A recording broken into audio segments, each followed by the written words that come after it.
Welcome to the Feeding Our Young podcast. Have you ever heard the phrase, nurses eat their young? Feeding Our Young is more than a podcast. It's a movement. It's a desire to see new nurses of all ages be supported and uplifted by their peers. And it starts with me, and it starts with you. So join host Eric Miller, registered nurse of nearly 20 years and adjunct clinical instructor, and today's honors guest, which is me, Dr. Tiffanie Rampley, and be ready to have your life uplifted so you can, in turn, uplift others.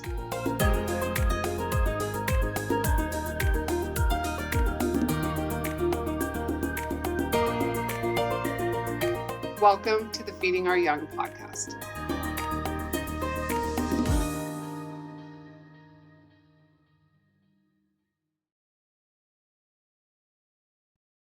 Hello and welcome back to part 2 of the Congested Monday experience of the Feeding Our Young podcast.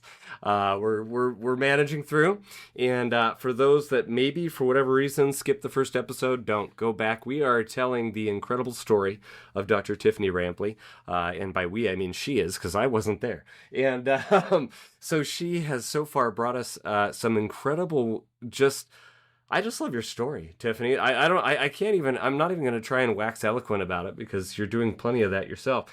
So to open the second episode, I like to start off a little soft, with a little soft question. Anything you want to share about your fur babies and the like? I have a wonderful fur baby at the moment, and his name is Finley.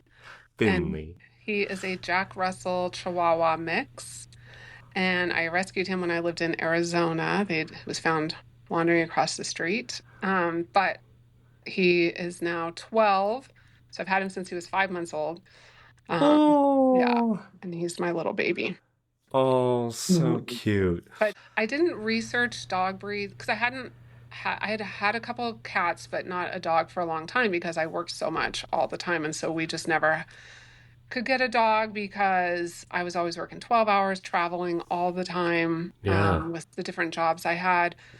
And so when I finally settled down into a job that was a little bit more stable hours, I was like, we're getting a dog. So Finley has been wonderful, but he was very cute, and I didn't really research Jack Russell dogs, and I didn't realize how neurotic and how energetic they are. Yes. He has a lot of energy, and when I first got him, he needed 2 walks a day and went to doggy daycare. And then he would finally. Now he's 12. He's pretty good with one. He would love 2 walks a day, but yeah, now at age 12, but he's still pretty energetic. Oh, so cute. So cute. Well, speaking of energetic, my goodness, your story so far, man, you've had to have a lot of energy too.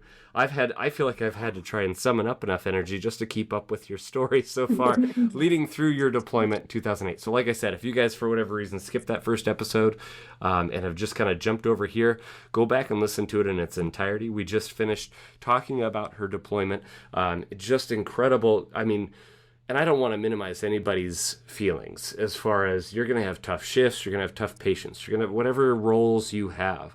But my goodness, Tiffanie, you know what I mean? We complain about some of maybe the patients we've had to deal with, et cetera, and yet there's entirely new layers when you talk about Tiffany's deployment and the patients that she's taken care of. So unless you had anything else you wanted to share about that, go ahead and let's pick up your story from that deployment time period in 2008. Okay. Yeah, so after I came back from Afghanistan, I came back to Fairchild Air Force Base. That's where I was deployed out of, and I was still working there as the flight commander. And my bosses sent me to a few leadership schools and said, I think you're a future leader here in the Air Force. And I said, I just, want to be like charge nurse or, the nurse manager. Like that's kind of all I ever wanted to be. Yeah. And I remember when I was, charge nurse in the ICU, it was like, I finally made it. I am like, a charge nurse.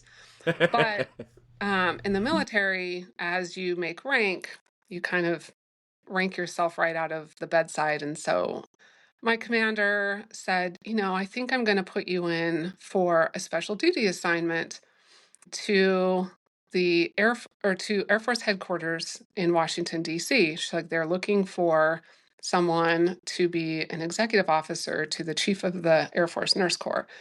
And I said, well, that's not me. I mean, I don't have any experience in that. Why would they, pick me? Don't they pick admin officers for that? And she said, no, she specifically wants a nurse.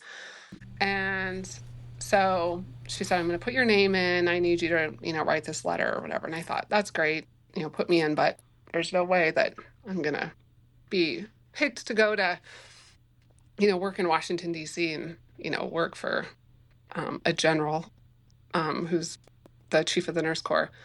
Then it'd been at that time, every 2 years is when critical care nurses we were deploying about every 18 to 24 months. And so my name popped up again and they said, well, you're going back to Afghanistan and this time you're going to be doing prisoner transport, critical care, because with my critical care transport background, I'll be doing critical prisoner transport. And I thought, what? This is insane. But I thought, I'm in the military and we do what we're assigned to do. And so they sent me to Fort Dix, New Jersey. I got training there on transport. I got my Humvee driver's license. I did Humvee rollover training, did field training. I had to qualify on the M16, and I'd already qualified on the M9. Officers carry the M9, the 9mm. But I had to, because wherever we were going to be going, I needed to learn how to qualify on the M16 as well. So I did that.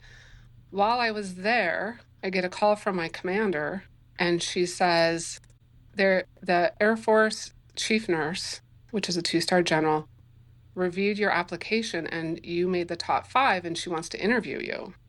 And I said, but I have orders to Afghanistan. And she said, yep, we told her that and she still wants to interview you and keep you in the pool. Wow. And I said, okay, that sounds great. And I still thought, well, I mean, she's still not going to pick me. Yeah. So then they sent me back to Baltimore shock trauma because, we go there again. So I was doing my 2 weeks, either 3 weeks at Baltimore shock trauma again prior to deployment. So you had to do it again, even though you did it before. Yep. Yes. They sent me again just to ramp up. So I'm in Baltimore, and they said the chief nurse wants to interview you tomorrow. This was a certain day, and they're sending you a car you're going to drive down, you're going to drive the car down to the Pentagon and interview with her in person. And I said, what? And I said, well, and I only had fatigues with me, or called BDUs, right? Yeah. Because I only had my camouflage uniform with me. Normally you would wear your dress blues. And I said, she realizes that, I'm in combat training and I don't have my uniform with me. She said, no, she said, it's fine. You can wear that. So then I thought, I don't even know how to get to the Pentagon. Where do I park? What is going on? I drive from Baltimore to Washington, D.C. and interview with her. And I thought, she's probably not going to choose me, but this is an opportunity for me to sit in front of a 2-star general who's the chief of the Air Force Nurse Corps over all nurses and medics in the whole Air Force. Like, I have her, as an audience where I can, kind of tell her some of my feelings about the Nurse Corps too, of things. And I met, and she was really great. And we asked, she asked me, some questions and, what I felt about the Nurse Corps. And I told her, one of my things was I told her I just didn't feel like we had enough mentors assigned. And, I don't know, just some things. And she was very gracious. And I thought, well, that was nice. I'll never see her again. Said goodbye to our staff. And then a week later, they called and said, she selected you. I know. And I said, they said she canceled your orders to Afghanistan and you're moving in 3 months to Washington, D.C. to be her aide. Oh my goodness. I was like, what? So what I thought I was going to be gone 6 months in Afghanistan, I'm now, moving to DC. So I rented my house. They said it's a 1 year tour. And so it's a special duty assignment for 1 year. And so I rented my house out to a friend, my house on the South Hill. And my mom and I drove across country. She drove with me to Washington, D.C., and found a nice little apartment near Pentagon City. And it was just all like surreal. At first, I thought, what am I doing here? This is like, talk about feeling like you're not prepared, or this is really me coming here. Yeah. Yeah. So when, our first couple meetings together, I asked her, I said, what was it about me? Like, why did you pick me? I don't really have any experience. And she said, you were the only one who was honest with me. And she said, Wow. you kind of told me some of your feelings about the nurse corps. She said, everyone else, she said, I felt told me what I wanted to hear. The yes, And ma'am. Yes, ma'am. yep. And she said, I need someone. She said, you and I are going to be spending a lot of time together. We're going to go to meetings that are contentious, and in the car on the way back, I'm probably going to share things with you that that I know can't go anywhere. I said, I need a trusted agent and someone who will tell me how it is. And she said, I felt like you were the only one who was genuine and honest with me. And I kind of laughed and I Wow. said, well, I just felt like, I would probably never see you again, so I might as well. So It just worked to your like kind of advantage. give you an idea or whatever. So that started this, to me, completely career changing experience.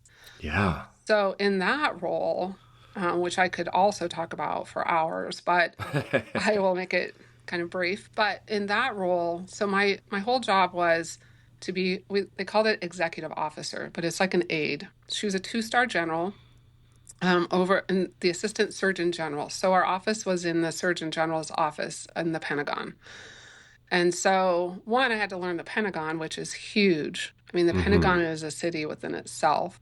Yeah. And so that was intimidating. And my rank at the time was, a major. And that rank is like the lowest rank in the Pentagon because there's just generals everywhere. Yeah. So it was very intimidating. But I learned the goal was to learn everything she needed. And I learned everything down to I could order for her in a restaurant. I could order for her in a coffee shop. I knew where she wanted to sit on a plane, like everything about her entire life. I drove her to every appointment. We were attached like at the hip for that first year. She would testify to Congress for funding for the Nurse Corps and for healthcare in the U.S. That critical care air transport team I was on, she was funding for Congress for that. We went to the White House. I was able to have dinner in the White House West Wing, which was pretty cool. So her career was pretty phenomenal as well. If you could ever get her on your podcast, maybe we can get her. Oh, that would be She, incredible. she's really, really amazing. She was George Bush Sr.'s nurse, White House nurse. So she Oh my spent 2 years. goodness.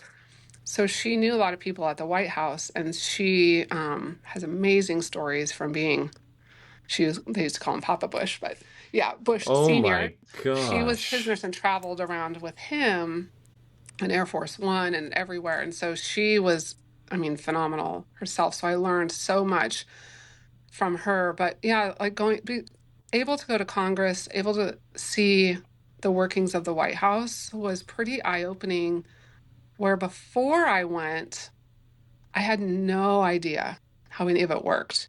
Right. And I thought it was all like that no one understood. Because I remember I told her, I just don't think people in these leadership roles understand what the bedside nurse really needs or who's advocating. And she said, you're wrong. We are all advocating behind the scenes. They just don't know it. Hmm. And I think that is true with our healthcare today. There's a lot of chief nurses, CNOs that are advocating. It's just really hard for, I think, sometimes that bedside nurse to know what's going on. But until, I went to DC and the Pentagon, I had no idea how much they were advocating for us. Hmm. So that was it was encouraging and eye-opening. Now, it was also extremely political, and there was a Yeah. lot of that going on. But someone had told me once, it was another aide, all the aides sat together in the back of the room whenever we'd go to events. We used to call it exec row because it was just all the aides, and they had their, all the bags of their general, and then we'd all Yeah. talk about whose general was the highest maintenance and whose general stayed up at night, which was mine, stayed at the office till midnight every night. And and it was funny. And then whenever their general would stand up, they would run up and give their general something. And it was just a funny experience. But one of them said to me once, savor this because this is like a learning lab, a leadership learning lab every single day. And I was like, Wow. that's so true. I would watch her in action. And a lot of times she was the only female in the room, or sometimes even the only one from the Air Force. And some of the other services, have very strong personalities. And I would see the way she would act and just how strong she was, but also humble and gracious and kind. It was like a learning lab every single day, being able to follow her around. We also traveled all over the world. And it was really, that's when I thought, okay, maybe leadership is something for me. Maybe there is something I can do. I can advocate. I can, do something from the leadership side. And to So, clarify, yeah, I'm so sorry. To no, clarify, this was not something that has entered the stream of consciousness until this point. right. At that point, never thought of myself as a leader.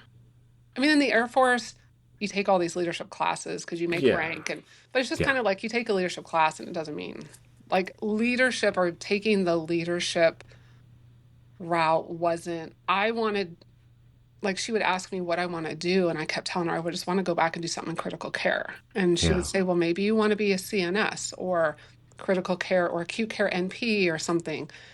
And through that year, at the end of the year, I thought, no, I think it's leadership. Something's calling me to leadership. So I thought this opportunity is too big for me to go back and not just do ICU, but like, how can there might be something I can do more. Maybe I can advocate from For sure. this. Affect more change. Right. And so after the first year was done, she said she was going to retire in a year. And she said, I really want you to stay one more year. She said, she said, I'll leave it up to you. And I thought, there's no way. I can't tell a 2-star general, no, I'm not going to stay with you. No, that would be, she's like, you can decide. But she said, I don't want to have to train a whole new exec officer before I retire. And so she kept me for a second year. And that second year was great because by then I knew what I was doing. I knew what was going on. I knew how to get around DC because I drove her everywhere. And then I could just kind of learn and decide what to do next. And so she asked me what I wanted to do when that year was over. And I asked her, I said, if you were me, what would you do? Like, what would everything about the Air Force and the career that she'd had. I said, what would you do next? And she said, you really should go to, it's called Air Command and Staff College, which is the people who are going to be the future leaders in the Air Force. And she said, you could go be a critical care CNS anytime. You could go be an NP anytime if that's what you want to do. But this opportunity will never come up again. This is one of those things. She said, I'll put your name in for it and we'll see if you get selected. But there's around 400 students that go to this school and they select 3 nurses out of 400. Oh my goodness. So she said, I'll put your name in, but make sure that's what you want to do. She said, but that's what I would do because you will never, like she said, just won't. This is that one window of time. You'll never get this opportunity. And so. And you guys, for those that are not math inclined, we're talking less than 1% chance. So just less than 1%. is what you're staring down the barrel of. Yeah, so it was crazy. So I said, okay, that's what I'll do. So I went to Montgomery, Alabama for a year. They call it War College or the Air Force Air Command and Staff College. And yes, there were 3 nurses. And talk about another year that I could talk about for a couple hours, being the only nurse.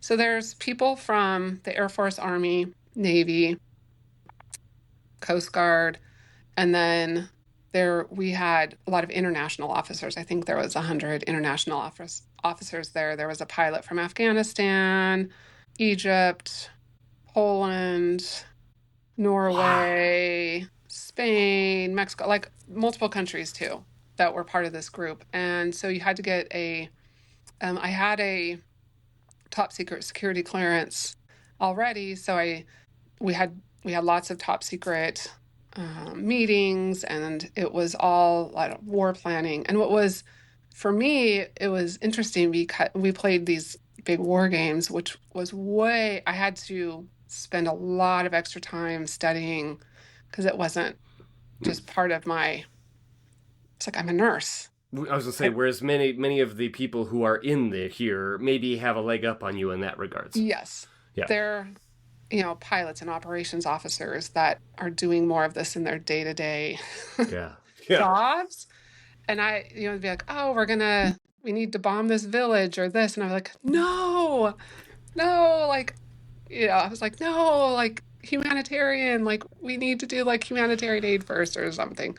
Yeah. So it was just they appreciated my mindset and my experience. I'm learning what nursing does. And then I learned a lot about, the operations side. So it was another year that was like, wow, it was really life-changing. So after that year, see, I told you that this career has been really, sometimes I look back at it and think, wow, how did I do all that? But I was gonna say, you feel like, I almost experienced like an out of body, like this was me. This is what I did. Like I just keep going, Tiffanie. This is amazing. I know there's days where I'm like, wow, how did all that happen? So then after that, I put in what I wanted to do is run the Air Force Nurse Transition Program, and it was fairly new, and they had one that was funded through the Arizona National Guard, and Senator John McCain, the late Senator John McCain's office had funded this big military partnership with Scottsdale Health in Scottsdale, Arizona. And so I got the job to be the director of the Air Force Nurse Transition Program, which was where I then fell in love with new grads and nursing students. Not that I didn't before, we always loved them, but they were Air Force, either ROTC or new commissioned officers that were brand new to the Air Force nursing. So I got them right as soon as they graduated from nursing school. They came straight to me in Scottsdale, and we trained them for 3 months on Air Force nursing policies, nursing in general. We had them work with a preceptor. We did a lot of we wrote a lot of simulations and got them prepared to go out and be Air Force nurses. And then the Air Force started, like we see in the civilian hospitals too, a 1-year residency. So they started with me we called it NTP, the Nurse Transition Program, for 3 months. And then the next 7 months, they went to whatever base they were getting stationed at, but we met once a month and went through, different touch points. But I got them full-time for 3 full months, which was phenomenal. Yeah. Yeah. So I did that for 3 years. And then because I'd spent so much time, enlisted for 5, and then 20 as an officer, I was hitting my 25-year mark. And I thought, what do I do now? And so I called the general and said, because she was my mentor, still is. And I said, okay, I think I'm done with the Air Force. And she was like, no, you are my future me. And I said, I'm just kind of hitting 25 years and I'm kind of done. and just kind of getting tired of the politics of it. And I don't know. I said, I just kind of need something different. I applied for a PhD. I applied to get my PhD. I still had money left for school. And the Air Force kept saying, what, do you want another degree? And I was like, I don't know. Like, what more can I get? Right. And they said, well, what about a PhD? I mean, that's kind of the next step. So I applied at University of Arizona. So I told the general, here's my plan. I'm going to finish my PhD. I'm going to retire after 25 years. And I'm going to either work with new graduates or go into academia. And she said, that is a very wise choice. And she gave me her blessing that, yep, you can move on as long as you have a plan and you're not just leaving the military because you're tired of the military. But I had this plan. So I did my first year and a half of my PhD still active duty. So I was doing PhD classes. Golly. Full time. And I don't know what I was thinking either. Yeah. And so I had still been renting my house out here in Spokane. And I thought, why don't I just move back to Spokane, see what's going on, finish my PhD, work part-time, kind of chill out, not do much, and finish this PhD. Take a breather if there is such a thing in your life. Yeah. So I moved back to Spokane, moved right back into my house, my old Craftsman house on the South Hill, and worked as a critical care educator at Sacred Heart on 2 South for a little bit there and Holy Family, just part-time. After a year of that, the director of education came to me and said, you have so much experience and leadership experience, and, we think you could be a future leader here at Providence, and we really want to get magnet.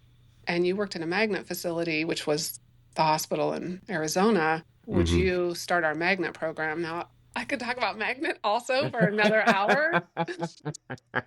We'll touch on it, though, for the benefit of those who are listening. I'm so passionate, and my students know because I talk about magnet all the time and the work I did at Holy Family. So I spent a bunch of time at Holy Family, and I said, Holy Family can get magnet. And so that's what I did for a year. And then they said, well, we really need a director of nursing here at Holy Family. We think you would be a great director. And so I became the director of nursing, and I stayed the magnet program director as well. I did both jobs for 2.5 years and got Holy Family magnet, and so proud of that. So proud to be the first magnet hospital in Spokane.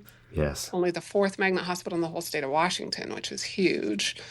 And just love Holy Family. My students know. Love all of Providence. Really, Providence was so supportive of all of that magnet journey.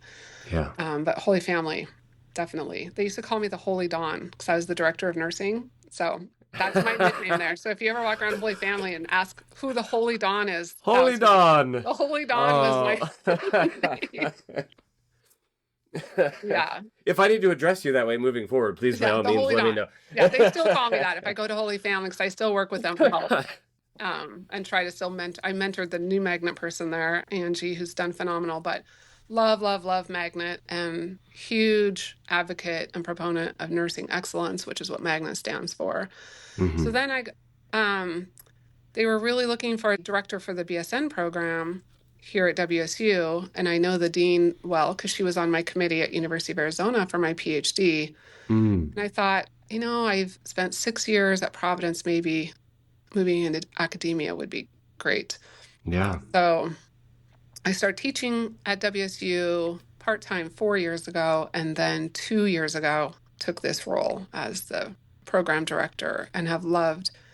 I was a little worried that because I don't have a huge academia background, I have a huge hospital leadership background, but it has been a great transition, and I have been loving every minute of it. I love our faculty. I love our students. I love nothing more than supporting our students through this journey.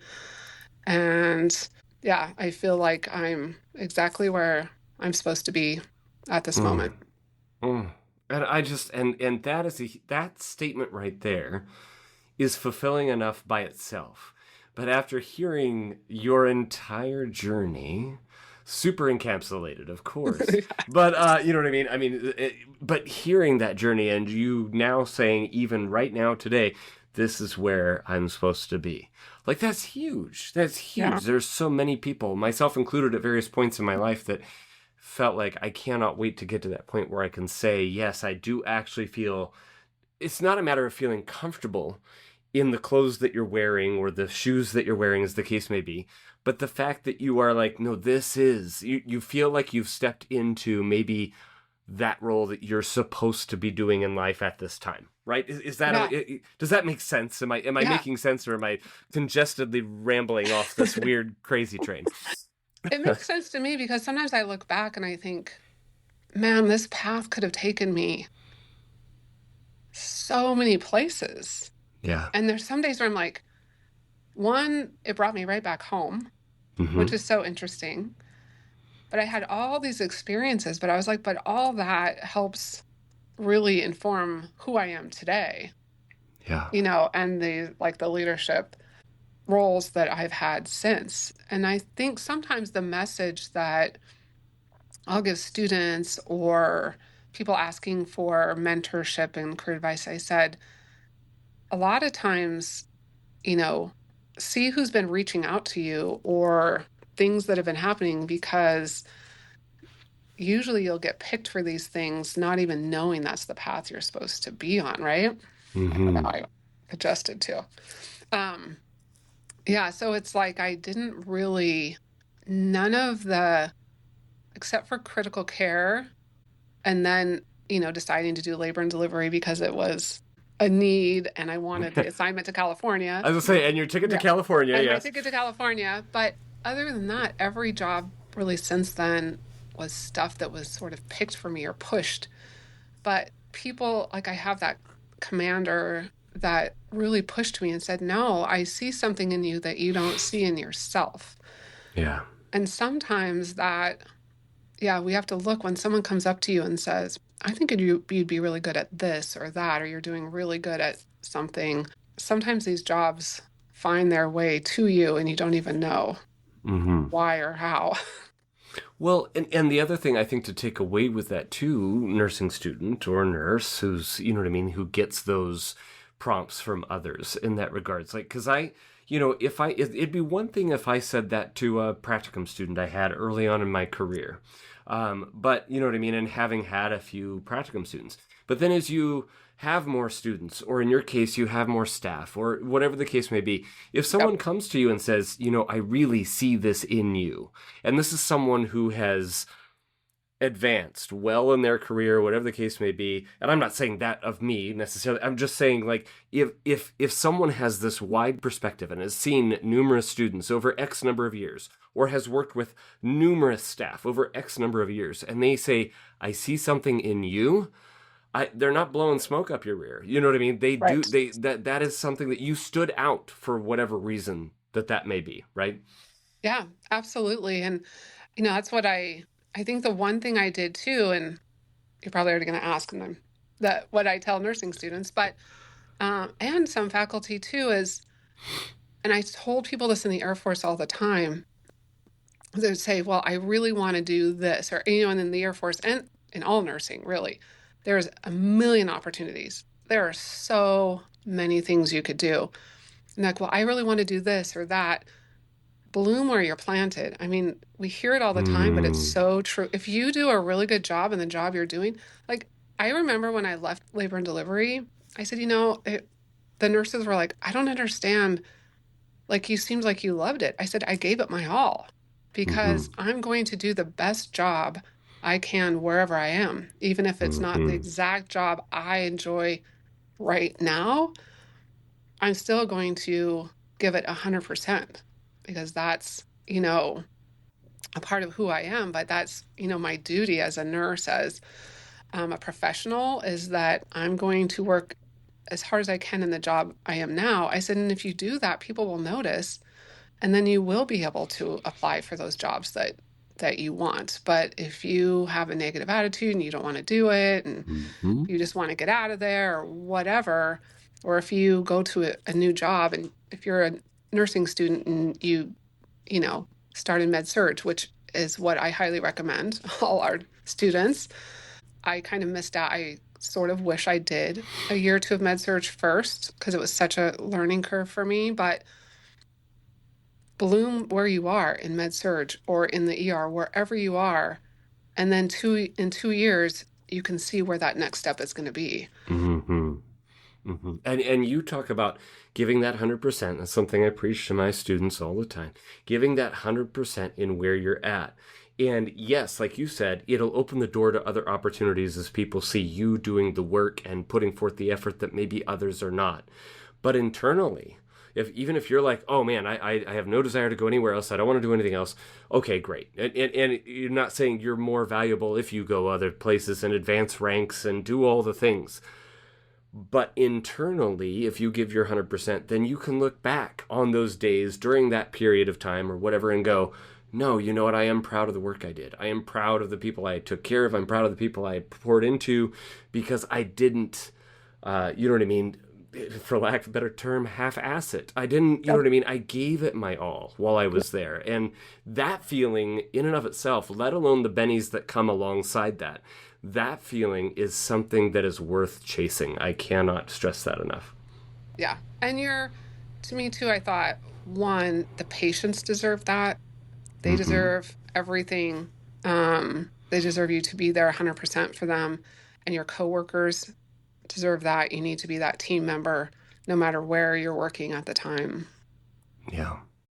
So, Tiffanie, I cannot thank you enough for taking your time this morning, this now turning almost into afternoon, just sharing your incredible journey. I wish I had a bucket of popcorn here with me, not because it's purely entertaining, but because it's enriching. You just talking to you makes me want to do more with the time that I have left in my nursing career and gainfully employed wherever than I have already. And I cannot thank you enough for that. So as we do, we're going to wrap up with our traditional closing questions. And you chose 3 words to describe nursing school. What were those words again? And why did you pick them? The 3 words were rigorous, enlightening, and powerful. And rigorous because I think that nursing school obviously requires a lot of rigor, but our students sometimes come in and they don't realize how much rigor they really need to put into it. And it really requires someone with grit and determination to really make it through nursing school. And then enlightening, because I think it's enlightening not only professionally, but personally, to see how much I just look at these students when they're going through school and I see them from their first semester to graduation and that growth and enlightenment that's happened within themselves, knowing they can do it when they, make it through each semester. And then the last one is powerful. And I think it's that realization that we have the power within ourselves to accomplish this goal, but then also, along with enlightening, that these students and then also nurses who are already out there are making a big difference, and the power they have to make change, the power they have to change someone's life, to affect someone's life, and the power that nurses have to really impact health outcomes is huge. And I think sometimes nursing students are just starting to see that in nursing school, and then when they graduate, it's like, wow, it's an extremely powerful profession. Mm-hmm. Ah, no better way to explain that. That is incredible. With that, we normally have one last closing question, and as I've warned you, you have 2. The first of which, of course, is, and if you've already touched on it, that's fine, embellish on it more, unless it's a different concept altogether. But if you had one piece of advice that you want nursing students to walk away from, having listened to both of your episodes, what is that one piece of advice? I think one piece is just to be humble. Just be humble. Because I look at the nursing students who come in, and some come in, and I know they're scared. It is scary, really challenging school, and not don't be too cool for school. You know, be humble, soak it all in. I think that's probably my best advice. Hmm. Very good advice. And then with that, because of the position that you have held and will hold, one last piece of advice that you would give to nurse educators that you would want them to take away with having heard your 2 episodes. I think just continue to advocate for professionalism within the nursing profession and really lead by example. Because Mm. the students, whether they're a nursing school student or they're a new grad in the nurse residency program or nurse transition program, or even if they're educators who are teaching seasoned nurses, those students are looking at you to lead. They're looking for you as examples, and a lot of them will follow what you're portraying. So I always say as a profession, if we want to be treated as professionals, then we need to look and act the part. We need to dress professionally, act professionally, and lead by example. And I think Mm. our educators do a really good job with that. But sometimes I think we forget that those students are watching our every move and listening For to sure. everything we're saying. So to be good examples. Mm. And I guess I didn't warn you for this either, but I'm going to split it off into a third question. This question I'm asking of the Holy Dawn, and it's the last question. But if you had any advice for bedside nurses in particular, what would that piece of advice be? And I loved those bedside nurses. I still love the bedside nurses at Providence that I worked with every day. We did a lot of evidence-based practice projects together. I would say stay informed and get involved Hmm. in the profession. So the things that I would always tell them when I did my magnet rounds or Holy Dawn rounds at Holy Family was one, it's your professional responsibility to stay informed. Belong to your professional organization, read if they put out a magazine every month or a podcast or website, know what's going on out there in the healthcare world and stay informed, because that will help you to really make a big impact. One, on outcomes with your patients, because you're staying up to date on what's going on in the profession, Mm-hmm. but also then you can advocate to leadership of what you need at the bedside. So I used to tell them, stay informed, get certified, become part of your professional organization. If you're in labor and delivery, become part of A1, ER, Emergency Nurses Association, really get involved. Yeah. Ah, Dr. Tiffanie Rampley, oh holy dawn. Thank you so much again. I cannot thank you enough for just sharing your story and for imparting some very serious wisdom today on this congestion-filled Monday. I hope you have a wonderful rest of your day, my friend. Thank you, Eric. Thank you for having me, and thank you for all you're doing to feed our young.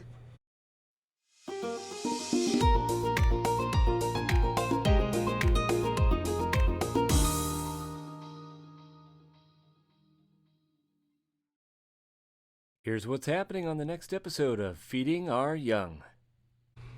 I think it is important to do something the following days after you take the NCLEX. Keep yourself busy. Do not, unless that's your way of coping is crying in bed, then that's okay. But I personally needed to keep my mind occupied. I worked the following 2 days. I did that on purpose because I didn't want to be so obsessed, and I knew I would just keep on thinking that I failed. And I did that anyways. Yeah, yeah. But it wasn't as bad because I was so distracted.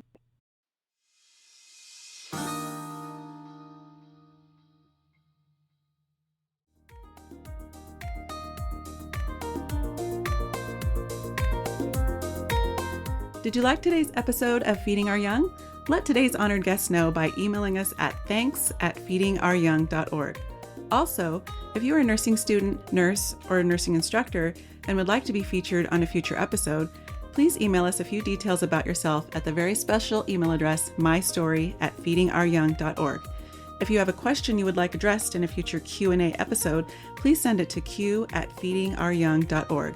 For all other inquiries, please email us at info@feedingouryoung.org or text us at area code 509-ALL-THEM, 509-255-8436. We're so excited to have you return to hear our next honored guest. Be sure to follow us on TikTok, Facebook, Instagram, and YouTube at Feeding Our Young LLC. Again, that's username Feeding Our Young LLC. Until next time, be encouraged and go find someone to encourage today.